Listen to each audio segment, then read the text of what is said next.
Hello and welcome to the Aggressive Optimism podcast with me, Jenna Edwards. Listen, you guys, today I want to talk to you about this idea of following the thread. So if you'll remember yesterday, I talked about going to Thailand, and I have to say, Thailand really changed me. It wasn't because it made me fearless. It was because I couldn't unsee what I had seen. And if I'm being really honest, it made my hometown feel even smaller. I mean, I loved the people there. I really did. But I had always felt a little off, like I didn't belong there, like everyone else knew what was going on and I missed out on some memo. Well, Thailand didn't create that feeling for me. It just confirmed it. It showed me there was more, right? And once you know there's more, it's really hard to shrink back into what you were before. So when I came back from Thailand, I came home with this like restlessness in my chest. It wasn't rebellion. I mean, I am rebellious, let's be honest. That's always there.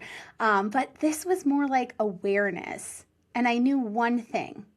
I wanted to keep seeing the world. And here's where it gets funny, because I didn't want to go back to Asia.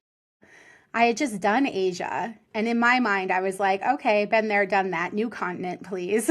Right? So I was sitting in the student lounge at the college I was attending. I did post-secondary, and I was pretending to study, of course, right?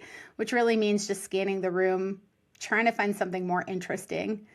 And I see it, this time, not a brochure, but a flyer on the wall about an exchange program in Japan.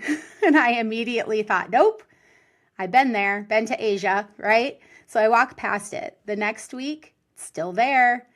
And then someone mentioned it in a conversation, and I remember walking into the student union and they had all these booths set up, and I had a conversation with somebody about going to Japan and being an exchange student. And that's where I found out there was a deadline. If you know me, I'm a slave to a deadline. And it's like the thing just kept tapping me on the shoulder, right? And if there's something I've learned about myself, when something keeps showing up, it's usually worth paying attention to. Not because it's destiny, but because it's information. And I kept trying to talk myself out of it. I really did. I'm like, I've already done this, you know? Little did I know they're completely different cultures. But again, born before the internet, so didn't have any idea the difference. And so I thought, I already did Asia, but should I do something different? Is it too similar? And the curiosity, that's the key word, right? The curiosity would not leave. And it just kept getting louder. And then all of a sudden it became louder than the fear. So eventually I stopped arguing and I applied. And Japan deepened everything Thailand started for me. The culture, the conversation, the way people thought about the world, the way the students interacted, the way the families interacted, the way work was valued. It stretched me, right? Again, I was getting this dose of information. Anyway, but here's the belief that quietly got destroyed in that season. I had always believed that travel was for wealthy people, right? I don't know if any of you think that, but I really had that belief in me. And I don't know if it was a conscious belief, but it was there. Travel felt like something other families did. Families with money, families with stability, families with resources. I did not grow up with money, y'all. So, quote, see the world didn't feel practical. But this exchange program, get this, it cost the exact same amount as if I would have stayed in Minnesota. Same tuition, same housing, just a different location. That changed something in me because I realized something subtle. Access isn't always about wealth. Take that in for a second. Access isn't always about wealth. Sometimes it's about proximity. Sometimes it's about looking for the version of the door that already exists, which is so freaking cool. Sometimes it's about being willing to scan for options that other people overlook.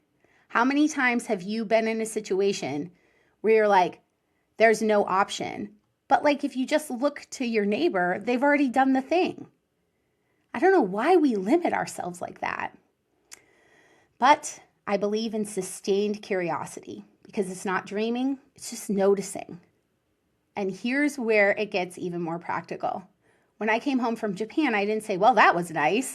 I thought, how do I keep doing this? I didn't have a trust fund, y'all. I wish. I'm like constantly like, why do we not have generational wealth? Just kidding. I didn't have any connections. So I looked at what I did have. I had the airport, the Minneapolis-St. Paul International Airport. So I set out on getting a job there. Not because it was glamorous, because it wasn't, y'all. It was cold, or it was super hot. It was loud. It was exhausting. But it came with flight benefits, which meant I could take weekend trips, which meant I could keep seeing the world.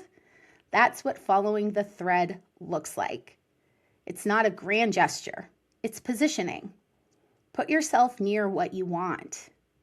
Stay close to the thing that lights you up and let it compound. I wasn't orchestrating some master plan. I was following my curiosity. And here's the beautiful part I didn't know then. That airport job is where I met my husband. That's where we started our share of love for travel, and it grew. That's where a lot of the confidence I would later need to move to Los Angeles started to form. Y'all, threads connect, but only if you don't drop them. And I want to say something really gently here, but powerfully. So listen up. There's this narrative that things just work out. I sort of believe that, but I need you to add something to it. Things are compounded when we stay curious, when we position ourselves near opportunity, when we follow what keeps showing up.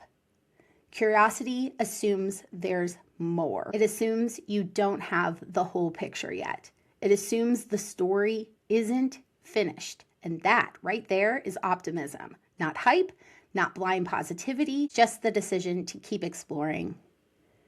And if you're sitting there right now thinking, I don't have access, believe me, I get it. I grew up in a town with 2006 people before the internet. I've thought that too. But I think there's a better question. And that is there a version of the door already in the room? Is there a pamphlet, a flyer, a brochure that you keep walking past? Is there a conversation that you keep hearing about? Is there something tapping you on the shoulder that you keep dismissing because it doesn't look the way you think it should? Y'all, follow the thread, not because you know where it leads, but because staying curious is how our lives expand. That's aggressive optimism. It's not dramatic. It's not reckless. It's just sustained attention to possibility. Y'all, if this message resonates, please share it. Follow the show. Leave a review. Seriously, reviews are so helpful. And until next time, go be realistic. And you know, I mean optimistic. And let's do this. I'll see you next time. Bye.